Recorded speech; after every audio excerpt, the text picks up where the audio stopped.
Let me give this little statement and I'm going to break it down as we go along. Invest in God and he will invest in you. Now, it's a simple statement. I'm sure you've heard it before, but I'm going to break it down because what I don't want you to do is I don't want you to listen to that and then think, oh, okay, I'll spend more time in my Bible. Or, oh, okay, I'll give more money towards God.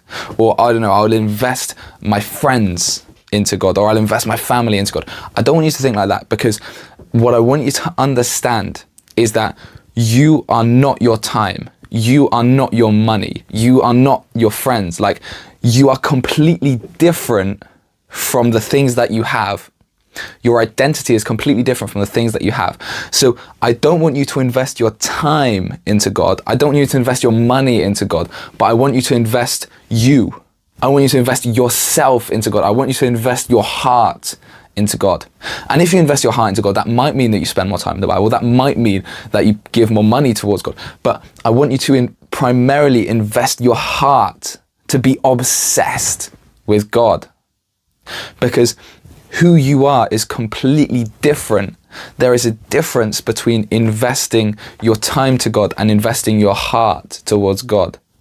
See, Proverbs says that all we do, all our actions flow from our heart.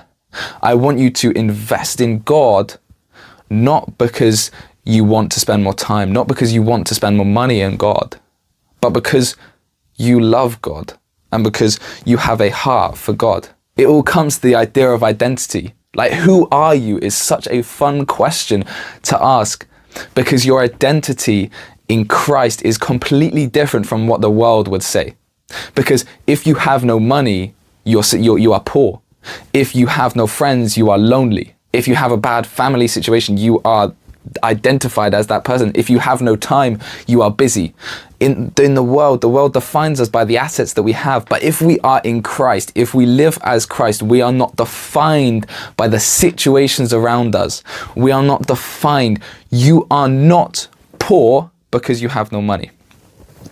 You and your money are completely different things. Like it's confusing and it's hard to get your head around, but like, your money does not define who you are. Your money or your financial situation or how much time you have or how many friends you have, that does not define who you are. You are not lonely because you have no friends, because your assets, like what you have around you, is not your identity. That is not who God calls you to be. So, as a Christian, who are you? And Ephesians answers this perfectly, because in Ephesians it says that we are Christ's handiwork. Now, in Greek, that word is a word called poema, and that word translates to a work of art. You are a work of art to Christ. Like, you are not poor to Christ. God does not think you are poor. God does not think you are lonely or busy or you've got a messed up family. Like, God does not think that of you, but God thinks that you are a handiwork. Doesn't care. God doesn't base your identity off the situations around you. God does not base your identity off the assets that you have, but God bases your identity off who he has made you to be.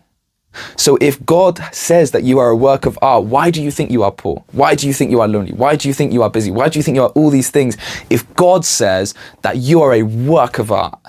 Now, to go back to the statement of invest in God and God will invest in you, I want to encourage you, and it's going back to this topic that if you give your money to God, don't expect for God to give you that money back, because God does not invest in your bank account, but he invests in you as a person. Like, God does not invest in your time. God does not invest in the friends around you, but he invests in you as a person. So if you invest your heart towards God, then God will invest into your heart, not to your money, not to your bank account, not to your time that you have, not to your schedule. He won't add time. He won't add friends, but he will add to your heart, and he will build you up as a person so you can fulfill the works he has called you to do. So I want to say, invest in God and God will invest in you.